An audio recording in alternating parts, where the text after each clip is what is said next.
تاریخ اسلام میں کچھ شخصیات ایسے ہیں جنہوں نے صرف فتوحات ہی نہیں بلکہ عدل، تقوی، نظم حکومت اور قربانی کی ایسی مثالیں قائم کی جو صدیوں تک زندہ رہے۔ سلطان مراد اول انہی شخصیات میں شامل ہے۔ وہ ایک ایسے سلطان تھے جنہوں نے تلوار کے ساتھ قانون، اخلاق اور ایمان کو بھی مضبوط کیا۔ ان کے دور حکومت میں عثمانی ریاست ایک محدود عمارت سے نکل کر یورپ میں ایک طاقتور اسلامی ریاست بن گئی اور بالآخر وہ خود میدان جہاد میں شہادت کے عظیم مرتبے پر فائز ہوئے۔ سلطان مراد اول کی پیدائش 1326 عیسوی میں ہوئی۔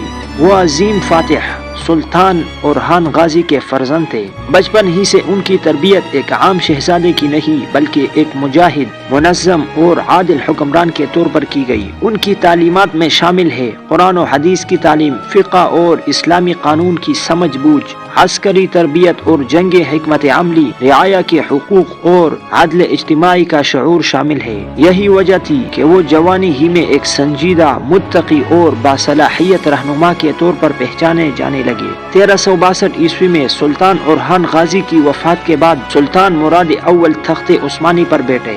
اس وقت عثمانی ریاست اناطولیہ تک محدود تھی۔ یورپ میں عیسائی ریاستیں طاقتور تھی۔ اندرونی نظم کو مزید مضبوط کرنے کی ضرورت تھی۔ سلطان مراد نے اقتدار سنبھالتے ہی واضح کر دیا کہ ان کا مقصد صرف فتوحات نہیں بلکہ ایک مضبوط، منظم اور عادل اسلامی ریاست قائم کرنا ہے۔ سلطان مراد اول کا سب سے بڑا تاریخی کارنامہ بلقان میں عثمانی اقتدار کی بنیاد رکھنا تھا۔ ان کی اہم فتوحات میں شامل ہے ایڈرن۔ اس نے ایڈرن کو فتح کیا۔ ایڈرن کو عثمانی سلطنت کا نیا دارالحکومت بنایا۔ بلغاریہ، سربیا اور مقدونیہ کے بڑے علاقے فتح کیے۔ ایڈرن کا دارالحکومت بننا اس بات کی علامت تھا کہ عثمانی سلطنت اب صرف ایشیا کی نہیں بلکہ یورپ کی مستقل طاقت بن چکی ہے۔ سلطان مراد اول نے محسوس کیا کہ مستقل فتوحات کے لیے ایک ایسی فوج درکار ہے جو مکمل طور پر ریاست کے تابع ہو، نظم و ضبط کی مثال ہو، ہر حال میں سلطان اور اسلام سے وفادار ہو۔ اسی سوچ کے تحت جینیسری یعنی ینیچری فوج قائم کی گئی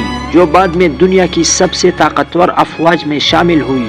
ینیچری فوج کی خصوصیات یہ تھی کہ وہ باقاعدہ تنخواہدار اور تعلیم یافتہ تھے، سخت عسکری تربیت، اعلیٰ نظم و ضبط کے حامل تھے، براہ راست سلطان کے ماتحت تھے۔ یہ فوج آنے والے صدیوں تک عثمانی فتوحات کا ستون بنی۔ سلطان مراد اول صرف فاتح ہی نہیں بلکہ عادل حکمران بھی تھے۔ انہوں نے اسلامی شریعت کو ریاستی قانون کی بنیاد بنایا، قاضیوں اور عدالتی نظام کو مضبوط کیا، ٹیکس نظام میں انصاف قائم کیا، غریبوں، یتیموں اور مسافروں کے لیے وظائف مقرر کیے۔ روایات کے مطابق وہ اکثر بیس بدل کر رعایا کے حالات جاننے نکلتے تاکہ کسی پر ظلم نہ ہو۔ سلطان مراد اول کی شخصیت کا ایک روشن پہلو ان کی دینداری اور عاجزی بھی تھی۔ وہ باقاعدہ نماز اور عبادت کے پابند تھے۔ سادہ لباس اور سادہ خوراک ان کا معمول تھا۔ فتوحات پر غرور کے بجائے شکر اور علماء اور صوفیاء کا احترام کرتے۔ وہ خود کو سلطان سے زیادہ اللہ کا بندہ سمجھتے تھے۔ سلطان مراد اول کی زندگی کا آخری اور سب سے عظیم محرکہ جنگ کوسو تھا جو 1389 عیسوی میں سربیا کے خلاف لڑی۔ یہ جنگ بلقان کے مستقبل کا فیصلہ تھی۔ مسلمانوں اور عیسائی اتحاد کے درمیان ہوئی۔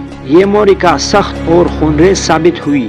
بالآخر جنگ مسلمانوں کی فیصلہ کن فتح پر ختم ہوئی۔ فتح کے بعد جب سلطان مراد اول میدان جنگ کا جائزہ لے رہے تھے تو ایک زخمی دشمن نے دھوکے سے حملہ کیا۔ سلطان مراد اول شدید زخمی ہوئے، کچھ ہی دیر بعد شہادت پا گئی۔ یوں وہ اسلامی تاریخ کے پہلے اور واحد سلطان بنے جو میدان جنگ میں شہید ہوئے۔ سلطان مراد اول کی شہادت کے بعد ان کے بیٹے سلطان بایزید اول یعنی یلدرم تخت پر بیٹھے۔ انہوں نے اپنے والد کے مشن کو آگے بڑھایا اور سلطنت کو مزید وسعت دی۔ سلطان مراد اول کو تاریخ میں یاد رکھا جاتا ہے بلقان میں اسلام کی بنیاد رکھنے والے کے طور پر، ایک عادل، متقی اور منظم حکمران کے طور پر اور ایک شہید سلطان کے طور پر۔ ان کی قائم کردہ بنیادوں پر ہی بعد میں قسطنطنیہ کی فتح جیسے عظیم واقعات ممکن ہوئے۔ امید ہے ویڈیو پسند آئی ہوگی۔ اپنی رائے کمنٹ میں دیجیے۔